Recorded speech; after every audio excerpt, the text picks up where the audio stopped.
சொன்னதை பத்தி யோசிச்சு பாரு. நான் வரேன். சரிங்கக்கா.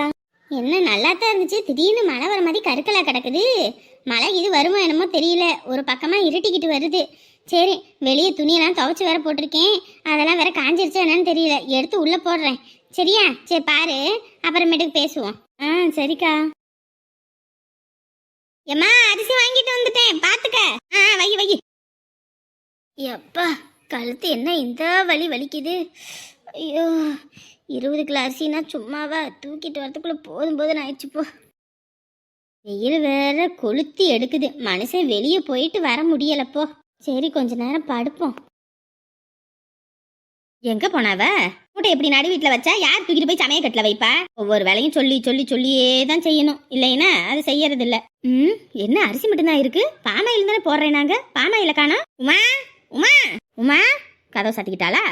உமா, ஏ உமா. ஆமா, கதவு திறந்தா இருக்கு. என்னம்மா? அரிசியும் பாமாயில் தானே போடுறாங்கன்னு சொன்ன அமுதா, நீ வெறும் அரிசியை மட்டும் வாங்கிட்டு வந்திருக்க? பாமாயில் போட்டாங்களே, நீ சொன்னியா இல்லையா? சொன்னேம்மா. எங்கடி அரிசி மூட்டையில பார்த்தா பாமாயில காணோம்? கையில கொடுத்தாலா இல்லையா? கொடுத்தாங்கம்மா, காசு சேர்த்து கொடுத்தேனே. ஐயோ கடவுளே, இப்படி ஒரு பிள்ளைய வச்சுக்கிட்டு என்னதான் பண்ணி தொலைகிறதுன்னு தெரியலையே. ஏடி வாங்குற 1000 ஒழுங்கா வைக்க மாட்டியா? இப்ப என்ன, பாமாயில் தானே போனா போயிட்டு போகுது, 35 ரூபா தானே. போனா போயிட்டு போகுது 35 ரூபாயா? அது 35 ரூபானாலும் உங்க அப்பா சம்பாரிச்சு கொண்டு வந்து கொடுக்குறாரு. 1 ரூபாய் 2 ரூபாய் நான் மிச்சம் முடிச்சு போய் வாங்கிட்டு வாடினா கொண்டு போய் தானம் பண்ணிட்டு வந்திருக்காளே. எங்கடி அதை வச்ச? ரேஷன் கடையில் அரிசி போடும்போது அந்த டேபிளில் வச்சேன், அப்புறம் அதோடு எடுத்துட்டு வந்துட்டேன். ஐயோ, மறந்து அங்கேயே வச்சுட்டு வந்துட்டேன் போலம்மா. இப்படி ஒரு பிள்ளைய என் வாழ்நாள பார்த்ததே இல்லடி. கையில குடுக்கறது கூட தான் நினைவு இல்லாம இருக்கும். வாங்கி வைக்கிறியே, அதை பத்திரமா எடுத்துட்டு வரணுன்ற புத்தி இல்ல. காசும் போச்சு, ஆயிலும் போச்சா, இனி அவகிட்ட போய் கேட்டா நான் கொடுத்துட்டேன்ருவா. அவ்வளவுதான். எனக்கெல்லாம் வந்து எதுக்கு தான் பிறந்தன்னு தெரியல. போய் வாழ்றதுக்கு வக்கு இல்ல, ஒரு பொருள் வாங்கிட்டு வரதுக்கு துப்பு இல்ல. உங்க அப்பாய் கிளவி சொல்லி கத்திக்கிட்டே இருக்கும், ஒரு பொறுப்பு இல்லாம வளர்க்குற புள்ள ஒன்றும் வளருது சரியில்லை சரியில்லைன்னு. அப்ப புரியல, இப்பதான் புரியுது. ஒரு வேலைக்கும் துப்பு இல்லாத அதை பெத்து வச்சுக்கிட்டு என்ன பண்ணி தொலைறது? அப்புறம் அவன் அடிச்சு துரத்தனான்னு சொன்னா அவன் மேல தப்பு இல்ல, இவன் மேல தப்பு இருக்குது. நமக்கு ஒரு ஆத்திரத்துக்கு நம்மள இழுத்து விட்டு சாத்திரும் போல இருக்கு. என்ன பண்ணி தொலைகிறது? பாயில் போச்சே, 1 ரூபாயா 2 ரூபாயா? வெளியே 1 லிட்டர் வாங்கினா 200 ரூபாய்க்கு கம்மியா வாங்க முடிய மாட்டேங்குது. 35 ரூபாய்க்கு போடுறதையும் விட்டுவிட்டு வந்திருக்கானே. அப்புறம் இவளுக்கு எம்பிட்டு எகத்தானோ? விட்டதும் இல்லாம ரொம்ப திமிரா பேசிக்கிட்டு இருக்கா. என்னமோ இவன் சம்பாரிச்சு கொண்டு வந்து இங்க கொடுத்துருக்க மாதிரி. இருக்கிறதையெல்லாம் சுருட்டிக்கிட்டு ஓடுனா பெத்தவளை உள்ள வச்சு பூட்டி விட்டு.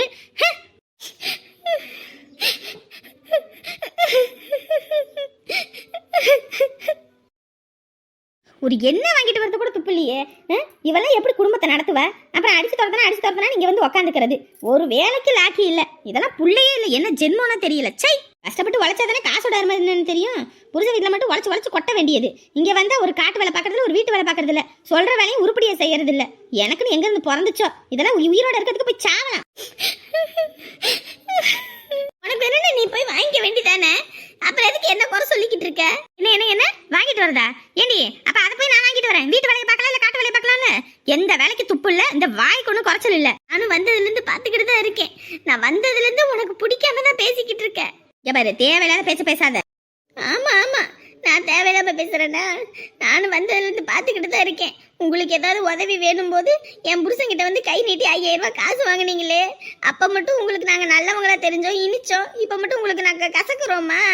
உங்களுக்கு காரி ஆகணும்னா காலை பிடிப்பீங்க, இல்லைன்னா கழுத்தை பிடிப்பீங்கன்றது சரியா தானே இருக்கு. என்கிட்ட காசு இருக்க வரைக்கும் என்ன தொண்ணாந்துக்கிட்டு இருந்தீங்க, இப்ப அவகிட்ட காசு இருக்கணும்னே அவளை தொண்ணாந்துக்கிட்டு இருக்கீங்க.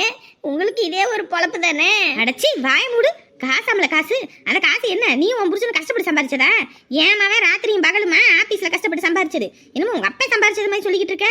என் மகன் சம்பாரிச்சதான் தூக்கிக்கிட்டு ஓடி போய் இன்னைக்கு கடகண்ணி வச்சுக்கிட்டு இருக்கீங்க. மறந்துடாதீங்க. நீயும் சரி, உன் நொக்கா கறியும் சரி, 2 பேருக்கும் பிச்சை போட்டது என் மகன். ஓ, இத்தனை நாள் நாங்க உங்களுக்கு நல்லவங்களா தெரிஞ்சோம், இன்னைக்கு உன் மகன் உனக்கு நல்லவனா தெரியுறானா? வாய முறி. 1000 தான் இருந்தாலும் நான் சிங்க குட்டியை தாண்டி பெற்றிருக்கேன். ஒத்தையா இருந்தாலும் அடுத்தவன் சொத்து காசப்படாம தாங்கையே உழைச்சி தான் இதுல முன்னேறி வரணும்னு நினைக்கிற பையன்டி என் பையன். உங்களை மதியா அப்பன் சொத்துலையும் ஆத்தா சொத்துலையும் உட்காந்து சுரண்டி தின்னுக்கிட்டு இதெல்லாம் ஒரு பொழப்பு. இவ்வளவு தூரம் பேசிட்டு ஏன் வீட்டுல இருக்க சொல்றேன்? வீட்டை விட்டு ஒரே தான் போ சொல்லிடு, போயிடுறேன். உனக்கு நான் பாரமும் இல்ல ஒன்னும் இல்ல. போ. உன்னை யார் வேண்டானா இல்லை இங்க யாராவது தடுத்து பிடிச்சி நிறுத்திக்கிட்டு இருந்தாங்களா? என்னமோ பேசுறப்பதான் பேச்சு. போறதுக்கு போக்கடா நல்ல நினைக்காத. இப்பயும் போனா என் புருஷன் வீட்டுல நீ என்னை தங்கமா தாங்குவாரு. ஆமா தாங்குவான். நீ இங்க கிளிக்கிற கிளிக்கு அங்க போய் கிழிச்சின்னா அப்புறம் அடிச்சுதான் துரத்துவான். பேசுறப்பதான் பேச்சு. ஒரு பாமையில் வாங்கிட்டு வரதுக்கு துப்பு இல்லை. இங்கே பாருமா, இதுக்கு மேலே நீ ஒரு வார்த்தை பேசாத. இனிமேலும் உன் வீட்டில் இருந்தேன்னு வச்சுக்கவே என்னைய அந்த விளக்கமத்தை கொண்டாடி. எனக்கு என்ன நாதி இல்லைன்னு நினச்சிட்டு இருக்கியா? என் புருஷன் இருக்காரு. என் புருஷன் வீட்டுக்கு போனால் என்னை தங்கமா தாங்க ஆள் இருக்கு. என் மாமியார் அம்புட்டு வேலை செஞ்சு கொடுத்துச்சு. ஒரு நாள் கூட என்னை அதை பண்ணி இதை பண்ணுன்னு சொன்னது கிடையாது. அப்படியாப்பட்ட ஆளை தூக்கி வீசிட்டு வந்தேன்ல, அதுக்கு எனக்கு சரியான பாடம் தான். இனிமே நான் செத்தா கூட நீ என்னை பார்க்க வந்துடாத. இனிமே இந்த வீட்டில் எதுனாலும் நான் வரமாட்டேன். போடி, இப்ப யார் உன்னை தாங்கிட்டு இருக்கா? உனக்கு 3வது ஒரு புள்ள இருந்துன்றதே மறந்துரு. இன்னையோட இந்த குடும்பத்தை நான் தலை முழுகிட்டேன். புருஷன் வேலை கஷ்டம்னு ஒரு புள்ள வீட்டுக்கு வந்தா இப்படி வார்த்தையால கிழிச்சு தொங்க விடுறீங்களே. எப்பா குடும்பமா இது? போன அன்னைக்கு இருந்துட்டு புதன்கிழமை தாண்டி வரப்போற. போ போ போ, நீ கிளிக்கிற கிளிக்கு உனக்கே தெரியும். இந்த வருஷம் தக்காளி போட்டு ஒரு லாபமும் இல்லை. மொத்தமா அழுகி போய் கொட்டு செடியிலே விட்டு. ஐயோ கடவுளே, என்னத்த சொல்றது? இந்த மஞ்சளை தான் நம்பி இருக்கேன். இந்த மஞ்சளும் கை விட்டுருச்சுன்னா அதுக்கப்புறம் இந்த விவசாயத்தை என்ன உயிரையே விட்டுறலாம் போல இருக்கு.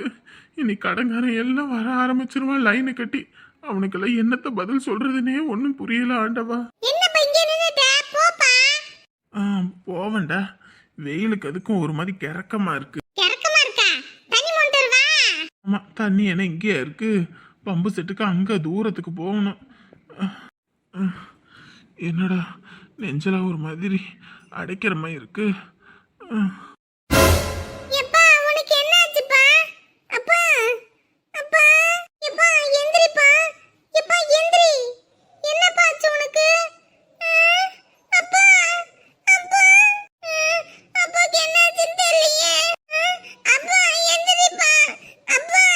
வெயில் காலம் முடியறதுக்குள்ள அந்த வத்தலெல்லாம் போட்டு அப்படியே எல்லாத்தையும் டப்பால போட்டு வச்சிடணும். அப்பதான் மழை காலத்துல பிள்ளைங்களுக்கெல்லாம் நேரத்துக்கு கேட்கும்போது பொரிச்சு கொடுக்கலாம். இல்லைன்னா கடையில அது இதுன்னு வாங்கினோம்னா கட்டுப்படி ஆகுமா என்ன? நம்ம ஒரு வேலை வெட்டி பார்க்கும்போது தான் இந்த போன் வரும், எல்லாம் வரும்.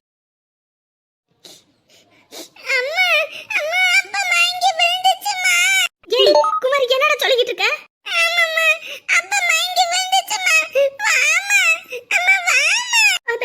என் புருஷன் எப்பா அப்பா நல்ல தட்டி எழுப்பியா? தண்ணி எது இருந்துச்சுன்னா தெளிச்சு விடு. சரிம்மா. இப்ப என்ன இருக்கீங்க? அம்மா நம்ம மஞ்ச காட்டுல தான் இருக்கோம். காலையில சாப்பிட்டு போயான்னு சொன்னேன், கேக்குறதா ஒண்ணு. நான் பிடிச்ச முயலுக்கு 3 காலுன்ற கதையா அப்படியே போனது சாப்பிடாம கூட வெறும் வயித்தோட. என்னாச்சு ஏதாச்சும் வேற தெரியலையா ஆண்டவா? இந்த உடனே வரேன்ப்பா. அம்மா உடனே வரேன். அப்பா பாத்துக்க. ஐயோ கடவுளே, நான் என்ன பண்ணுவேன்? நீ என்னாச்சு? ஏன் அழுதுட்டு இருக்கீங்க? கொஞ்ச நேரம் உங்க அண்ணன் மஞ்ச காட்டுல மயங்கி விழுந்து கிடக்குறாரா? அது அண்ணனுக்கு என்ன என்னாச்சு ஏதாச்சும் தெரியலங்க.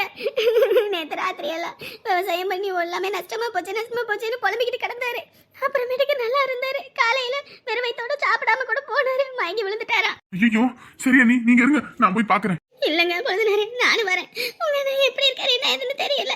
ஐயோ நீங்க இருங்க, நீங்க வந்து அங்க பயந்துருவீங்க. என்ன ஏதுன்னு வேற தெரியல, நான் போய் பாத்துக்கிறேன். இப்ப அண்ணன் கூட இருக்க. யார் உங்களுக்கு சொன்னது? சின்னவன் குமார் தான் போன் போட்டா. சரி அண்ணி, நான் அந்த உடனே போறேன். கொஞ்ச நேரம் நானும் வரேங்க. நீ அப்ப சீக்கிரம் வாங்க. 2 நிமிஷம் வீட்டை போட்டு ஓடியாடுறேன். ஐயோ ஐயோ ஐயோ, உங்களுக்கு ஏதாவது நான் என்ன பண்றது? ஒத்த பயிரை வச்சுக்கிட்டு ஐயோ கடவுளே. நீ அதெல்லாம் ஒண்ணும் ஆகாது, வாங்க போலங்கப்பா, வண்டி எடுங்க. வெளியே மழை வர மாதிரி கருக்கெல்லாம் கிடக்குது. மழை எதுவும் வந்துட்டு போகுது. பின்னாடி துணி போட்டிருக்கேன், அதை மட்டும் எடுத்து உள்ள போடுங்க. நீ எங்க போற? கடை வரைக்கும் போறேன், போயிட்டு வந்துடுறேன். போறவரை எடுத்து போட்டு போறது? போயிட்டு வரதுக்குள்ள கடையை சாத்திவிட்டோன்னா ராத்திரி சாப்பாட்டுக்கு அப்படியே விட்டத்தை பார்த்துட்டு உட்காந்துருப்பீங்களோ. மழை வரதுக்குள்ள அது என்னன்னு பார்த்து எடுத்து போடுங்க, வரேன். நீ பேசுற பேச்சுக்கெல்லாம் நான் தலையாட்டி பொம்மை மாதிரி ஆடுறேன்ற ஒரே காரணத்துக்காகத்தானே உன் திமிரு தெனாவட்டெல்லாம் ஏங்கிட்ட காட்டிக்கிட்டு இருக்க. இருடி இரு, இன்னைக்கு இருக்கு உனக்கு. மழை வரதுக்குள்ள சீக்கிரம் ஓடிட்டு வந்துருவோம். இந்தாங்க 2 பேரும் காஃபி சாப்பிடுங்க. ஏமா அதுக்குள்ளே வச்சுட்டியா? வச்சாச்சு பாட்டி, குடிங்க. பேராண்டியே, அப்பா ஒரு முக்கியமான விஷயம், ஒரு முக்கியமான முடிவு எடுத்திருக்கேன்ப்பா. முக்கியமான முடிவா? என்ன பைய? இல்லையா, நம்ம ஊர்ல என்ன மறுபடியும் ஊருக்கு போகணுமா? எனக்கு தெரியுமே உங்களால அந்த ஊரை விட்டுட்டுலாம் இருக்க முடியாதுன்னு. ஆமா ஆமா, அந்த ஊரை விட்டுட்டு வந்து இருக்க முடியல. ஏப்பா நீ, நான் இங்க வந்து பேத்தி கையால 3 வேளை சாப்பாடு கூட நிம்மதியா சாப்பிட்றேன். அங்க உன் ஆத்தாக்கறி 1 வேளை சோறு போட்டாலும் நிம்மதி இல்லாம திட்டி தான் போடுவா.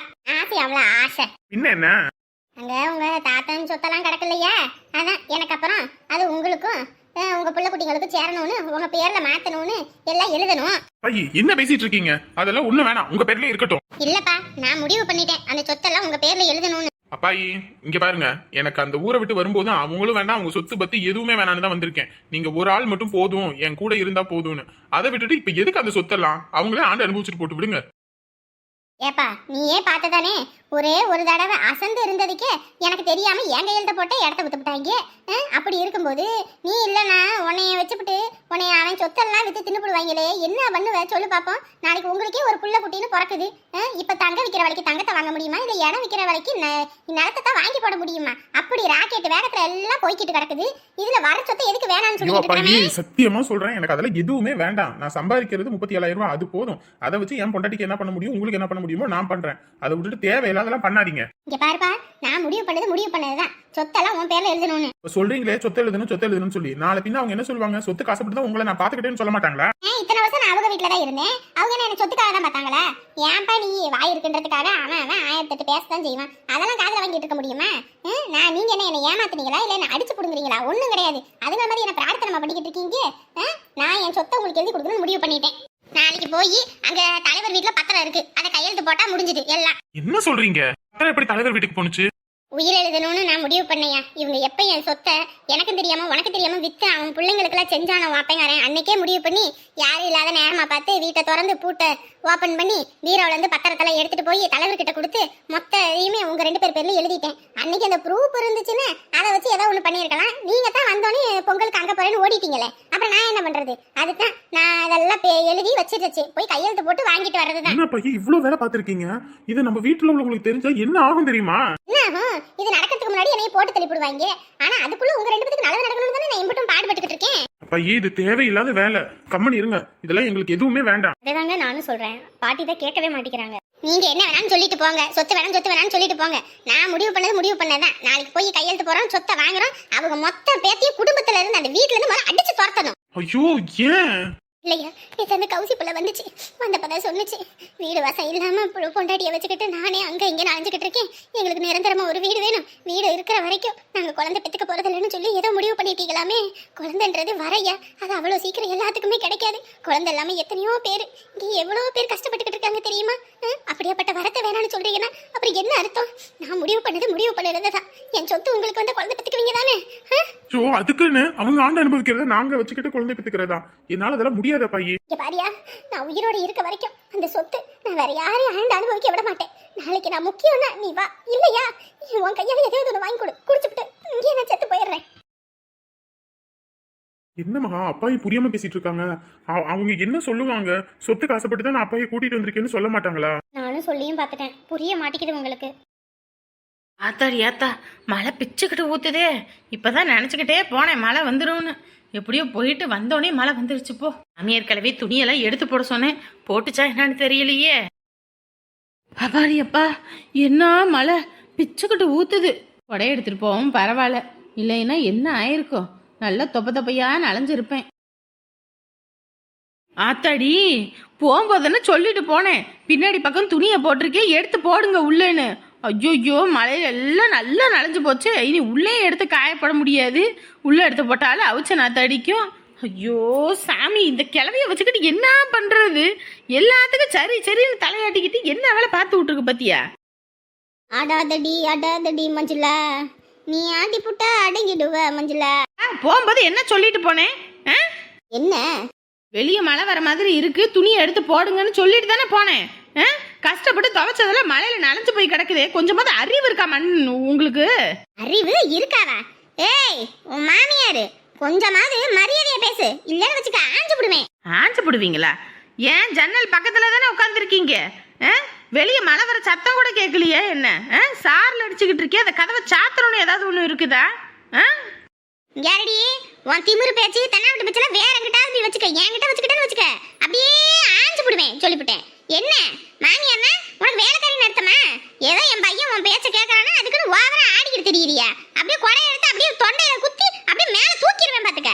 அண்டா மாதிரி வாயை வச்சுக்கிட்டு வள பேசுறது. உனக்கு ஒரு வேலைன்னா நீ செய்யி, நான் செய்யணும்னு நினைக்கிற தலையெடுத்தா? அங்க காயிறது உன் புருஷன் துணி, நீ துவைச்ச போட்டதை நீ எடுத்து செய்யணும். இவளுக்கு ஒரு வேலை இவ செய்வானா, இன்னொரு வேலை நான் செய்யணும். ஆனா நீ வச்ச வேலைக்காரியா? இல்ல நீ என் தலைமாட்டில உட்காந்து பேர் வச்சியா? என்னமோ பேசுறா பேச்சு, போடி என்கிட்ட. என்ன என்னைக்கு இல்லாத தரமா இன்னைக்கு கிளவி இப்படி திமிரா பேசுது? அடங்கி போன அப்படியே ஓவரா ஆடுறீங்க. என்னமோ பெரிய இவ மாதிரி என் புருஷனோட சொத்துல பாதி வித்து தாடி கொடுத்த இந்த வீடு கட்டுறதுக்கு ஒழுங்கு மரியாதை அந்த காசு பணத்தெல்லாம் கொடுக்குறீங்க இல்லன்னா அம்படுதான் சொல்லிவிட்டேன். அத்தை இப்ப என்ன சொல்லப்பட்டேன், எதுக்கு இப்ப இப்படி கத்துறீங்க? நான் பாத்துக்கிட்டு இருக்கேன். ஏதோ புருஷன் மண்டைய போட்டான், சரி கடைசி காலத்துல கஞ்சி தண்ணி குடிக்கணும்னா பையன் அண்டி தானே பொழைக்கணும். ஏதோ வாயை கட்டி வயிற்று கட்டி இப்படி போயிட்டு இருந்தா என்னமோ பாக்கெட்ல இருந்து ஒரு 5 ரூபாய் எடுத்தா கத்துற, வீட்டுல இந்த வேலை செய்ய அந்த வேலை செய்யணும் கத்துற, இந்த வெளியே துணி காய போடுறதை எடுக்கிறது கூட நான் எடுத்து போடணுமா? உங்களுக்கு காசையும் கொடுத்துட்டு இங்க வந்து அடிமை மாதிரி வாழ்க்கை வாழ்ந்துட்டு இருக்கணுமா? ஒழுங்கு மரியாதையே வீட்டுக்கு கொடுத்தா 10 லட்சத்தை கொடு, இல்லையா நான் இப்படித்தான் இருப்பேன். என்ன ஏதாவது பண்ணணும்னு நினைச்சீங்க அப்புறம் எல்லாத்தையும் என்ன பண்ணுவேன்னு தெரியாது சொல்லிவிட்டேன். இதுக்கப்புறமும் வாயை மூடிக்கிட்டு இருப்பேன்னு நினைக்காதீங்க. இனி எல்லாத்துக்கும் விஸ்வரூபம் எடுக்க போறேன்டி, விஸ்வரூபம் எடுக்க போறேன் இந்த முனியம்மா. படுபாவி, இத்தனை நாள் தின்னு இருக்கா, 10 லட்சம் ரூபா சொலையா கொடுன்றாளே. ஆடுற மாட்ட ஆடி கறக்கணும், பாடுற மாட்ட பாடி கறக்கணும். லவ லவ லவ லவன்னு எந்த மருமவ காரி கத்துறாளோ அவ வாயை அடக்கணும்னா இந்த மாதிரி தான் பேசி ஆகணும்.